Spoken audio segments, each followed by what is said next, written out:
लावली? हा चल या आई. बहुतेक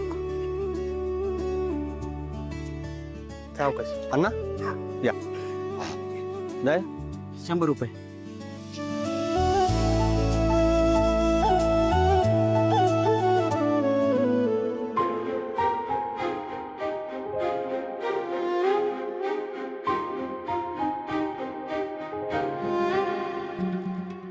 आलात पत्ता शोधायला काही त्रास नाही ना झाला?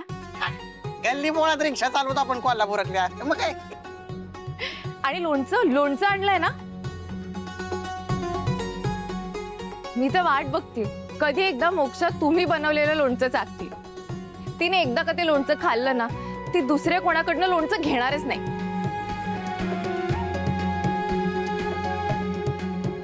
बरं या. चल. चल शुभ. शुभू, अरे तू हा कुर्ता का घातलास? मी दिलेला का नाही घातलास? अरे श्रावणी ते ना तो कुर्ता फाटला नव, मग कसा घालणार? हाय का नाही? फाटला? होय, मला वाटलंय गुलाबी रंगाचा कुर्ता होता, हाय का नाही? हा? पण कोणी फाडला असेल बरं? कोणी फाडला असेल? स्वीटी, तू सोडून इतकं घाणेरडं काम दुसरं कोण करणार? अगं बाय माझे, कसं एकदम परफेक्ट ओळखलंस. मीच फाडला तो कुर्ता. स्वीटे. शुभू थांब. काय ग, तुला काय वाटलं? तू त्याचा एक कुर्ता फाडलास म्हणून मी त्याला अजून कपडे देऊ शकत नाही? दे, तुला हवे तितके कपडे दे. ते समजे कपडे मी फाडून टाकेन. तुला काय कपडे फाडायचे आहेत ना ते फाडून टाक. सगळ्या गोष्टींची तोडफोड करायची असेल तर तीही कर.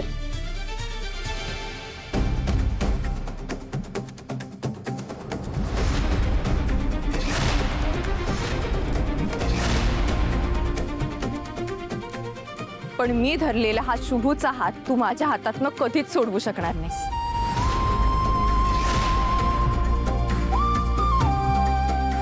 तुला सगळी तोडफोड फाडाफाडी करून समाधान मिळत असेल ना तर ते खुशाल मिळव. पण हे समाधान फार काळ टिकणार नाही हे लक्षात ठेव.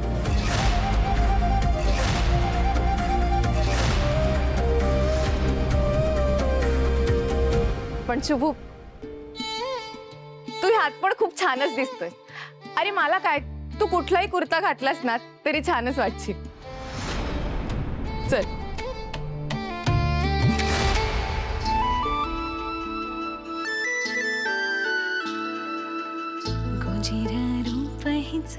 चमचम चांदणी खोक्यात एकटी हळवी श्रावणी.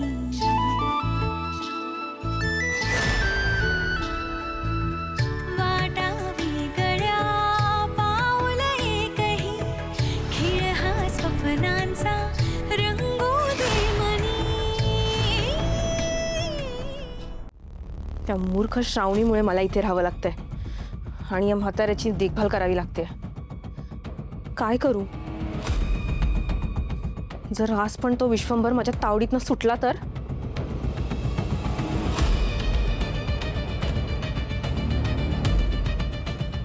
हॅलो, 1 मिनिट थांब.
कुठे असेल, कसं पकडू तिला?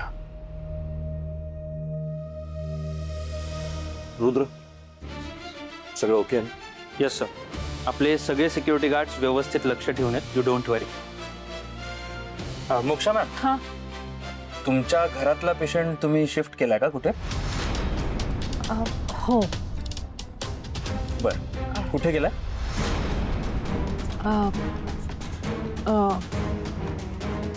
रुद्र सर, शिरीष काकांबद्दल एवढी चौकशी का करताय?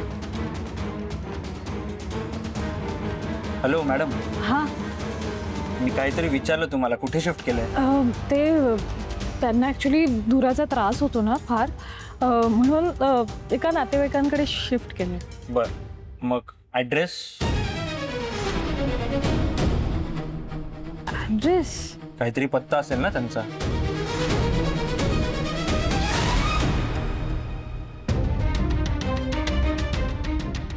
काय चाललंय काय? कसली एवढी चौकशी करताय? म्हणजे पूजेच्या दिवशी सुद्धा चौकशी काही थांबत नाहीये. नाही, चौकशी म्हणजे कसं आहे, आमची ड्युटी 24 तास सुरूच असते ना मॅडम. त्यांना फक्त पेशंटला कुठे शिफ्ट केलं एवढंच विचारतं. अगं सांग ना मग अशी मला म्हणालीस ना साताऱ्याला काकांकडे शिफ्ट केलंय. हो हो.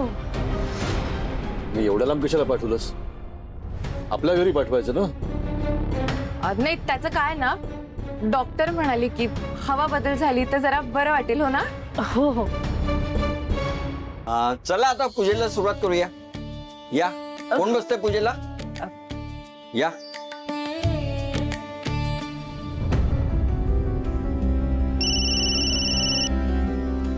हॅलो, इन्स्पेक्टर रुद्रप्रताप बोलतोय. जैन सर. सर मी तुम्हालाच फोन करणार होतो सर. का, काय झालं? नाही, तुमचा आवाज एवढा टेन्शनमध्ये असल्यासारखा काय? सर आपल्या पोल्युशनमधल्या आणखी 2 पोलिसांची तब्येत बिघडली सर. काय? हो सर. हवालदार कांबळेंसोबत जसं घडलंय ना तसं सेम यांच्या तोंडातूनही फेस येतोय सर. अरे पण नक्की झालं काय? कसं घडलं कसं हे? काय माहिती नाही सर. सगळ्यांसोबत असं अचानक का होतंय काहीच कळत नाहीये. पण आता पुढे काय करायचं? तुम्ही एक काम करा, आत्ताच्या आत्ता त्यांना हॉस्पिटलमध्ये घेऊन जा. मी आता इथे एका मुलीच्या शोधात आहे, त्यामुळे मला येता येणार नाही. पण हॉस्पिटलमधले सगळे अपडेट्स मला वेळोवेळी फोनवर हवेत. डॉक्टरांना म्हणा जे काही करायचं ना ते करा. समजलं? हो सर, ठीक आहे. Keep me posted. जय सर. पोलीस स्टेशनमध्ये नक्की काय होतंय ना तेच कळत नाही. एक पोलीस ऑफिसर आजारी कसं काय पडतोय? हा निव्वळ योगायोग आहे की याच्या मागे कोणाचं तरी षडयंत्र आहे? शोधून काढायला हवं. या प्रकरणाच्या मुळाशी जायलाच पाहिजे.